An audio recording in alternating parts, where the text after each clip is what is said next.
नमस्कार बंधुरा आमी सुमिता आमार चैनेले आपनादेर सकलके अनेक अनेक स्वागत। आशा करी आपनारा सकलेई खूब भालो आछेन एबं ईश्वरेर कृपाय सुस्थ आछेन। रात पोहालेई श्रावण मासेर शेष सोमवार। स्वयंभू महादेव सर्वत्र विराजमान। पाहाड़े पर्वते बनप्रान्तरे मंदिरे परमेश्वर शिव तार आपन वैभव निये विराजित। देवादिदेव महादेवेर सत्ता हिसेबे आराधित हय तार प्रतीक शिवलिंग। हिंदू धर्मे शिव भावनार धाराटी पर्यालोचना करले बोझा जाय शिव अर्थे कल्याण विधायक मनस्कामना पूरक देवता। सेई देवतार करुणाय कल्याण झरे अकल्याणेर विनाशे। तिनि समस्त मंगलेर संहारक। ताई तार पूजा करले मानव समाजेर कल्याणई साधित हय। ताई आजके आमी आमार भिडियोते आलोचना करब काल सोमवार श्रावण मासेर शेष सोमवार एमन किछु काज आपनारा करते पारेन जाते महादेवेर अशेष कृपादृष्टि आपनादेर प्राप्ति हबे एबं आपनारा धन सम्पदे समृद्ध हबेन। ताहले चलुन बंधुरा भिडियोर मूल पर्वे जाওয়া যাক। तबे मूल पर्वे जाওয়ার आगे आमार सकल बंधुदेर काछे अनुरोध सम्पूर्ण भिडियोटी देखबेन। आशा करछि आपनादेर भालो लागबे। भालो लागले अवश्यई एकटी लाइक करबेन, कमेंट करबेन एवं आमार चैनलटिके सबस्क्राइब करे आमार पाशे थाकबेन। हिंदू शास्त्रे श्रावण मासेर गुरुत्व अपरिसीम। श्रावणके बला हय देवादिदेवेर प्रिय मास। महादेव पूजित हन एई मासे। भगवान शिवेर उपासना करार श्रेष्ठ समय हलो प्रदोषकाल। पुण्यार्थीरा श्रावणेर प्रति सोमवार शिवेर जन्य व्रत पालन करे थाकेन। साधारणत मास भर चले नानान धर्मीय रीति एवं काल सेई श्रावण मासेर शेष सोमवार। शिव मंदिर छाड़ाओ बाड़ीते बाड़ीते महादेवेर पूजा हय।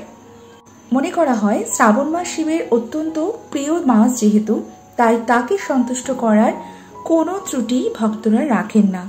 उपवास करे शिवेर माथाय गंगार जल ओ दूध ढालेन विशिव भक्तरा। विश्वास करा हय एई मासे भक्ति मने महादेवके डाकले तिनि तुष्ट हन ओ मनोबांछा पूरण करेन।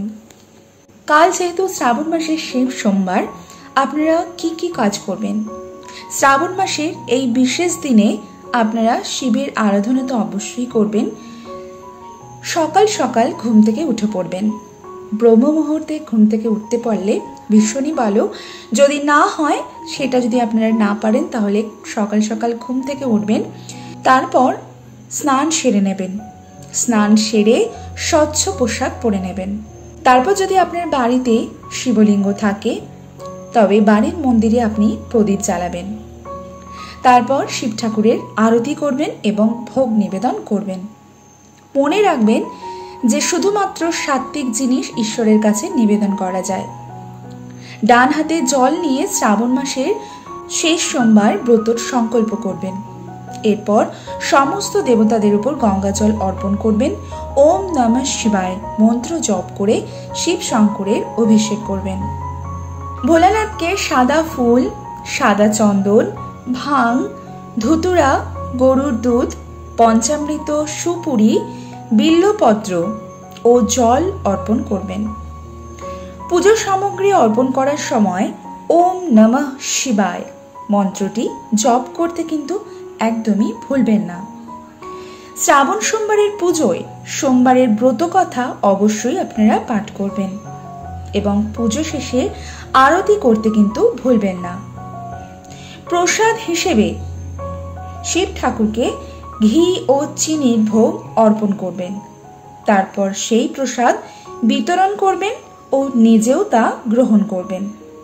এবার চলুন জেনে নিই বন্ধুরা, শিব পূজায় যেহেতু বিল্লপত্র অর্থাৎ বেলপাতা একটি প্রয়োজনীয় জিনিস, বলা হয় বেলপাতা ছাড়া পুজো সম্পন্ন হয় না।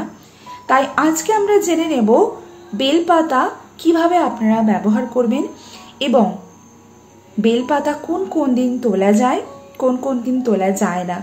আজকে সমস্ত কিছু আমরা জেনে নেব। চলুন তাহলে জেনে নিই। জ্যোতিষশাস্ত্র অনুসারে ভোলানাথের পুজোয় বেলপত্র নিবেদনের বিশেষ গুরুত্ব রয়েছে। ভগবান শঙ্করের প্রিয় জিনিসগুলির মধ্যে গঙ্গা জলের পরে বেলপত্রের গুরুত্ব সবচেয়ে বেশি। প্রত্যেক সোমবার মহাদেবকে বেলপত্র নিবেদন করলে ভক্তের সমস্ত মনোবাঞ্ছা পূরণ হয়। শিবলিঙ্গে জলের সঙ্গে বেলপত্র অর্পণের বিধান রয়েছে। শিবকে বেলপত্র অর্পণের পাশাপাশি এটি ভাঙার সময় কিছু বিশেষ জিনিস মাথায় রাখা উচিত। বেলপত্রকে সংস্কৃতে বিল্বপত্রও বলা হয়। বিশ্বাস করা হয় যে ভগবান শঙ্করকে জলের সঙ্গে বেলপত্র নিবেদন করলে তার মাথা শান্ত থাকে। তাই শিবের পুজো করার সময় বিল্বপত্র নিবেদন করার সময় এই বিশেষ নিয়মগুলি খেয়াল রাখতে হবে। চতুর্থী, অষ্টমী, নবমী, চতুর্দশী, অমাবস্যা এবং সংক্রান্তি এবং সোমবারে বেলপত্র ভাঙা উচিত নয়। যেহেতু বেলপত্র ভগবান শঙ্করের প্রিয়, তাই তিথি ও সময়ের আগে শুধুমাত্র বেলপত্র ভাঙা যেতে পারে। শাস্ত্রে বলা হয়েছে নতুন বেলপত্র না পাওয়া গেলে অন্যের বেলপত্র ধুয়েও আপনারা নিবেদন কিন্তু করতে পারেন। বেলপাতার 3 ও 5টি পাতা ভগবানের উদ্দেশ্যে নিতে হবে। ভাঙা এবং কাটা বেলপাতা দেওয়া উচিত নয়। বেলপাতার ডগাটিও আপনারা ভেঙে নেবেন। পাতা তোলার আগে এবং পরে গাছের কাছে প্রণাম করা উচিত। পাতা তোলার সময় খেয়াল রাখতে হবে গাছের যেন কোনো ক্ষতি না হয়। ভগবান ভোলানাথকে বেলপত্র নিবেদন করার সময় মনে রাখবেন বেলপত্র কখনো সোজা না করে উল্টে নিবেদন করতে হবে।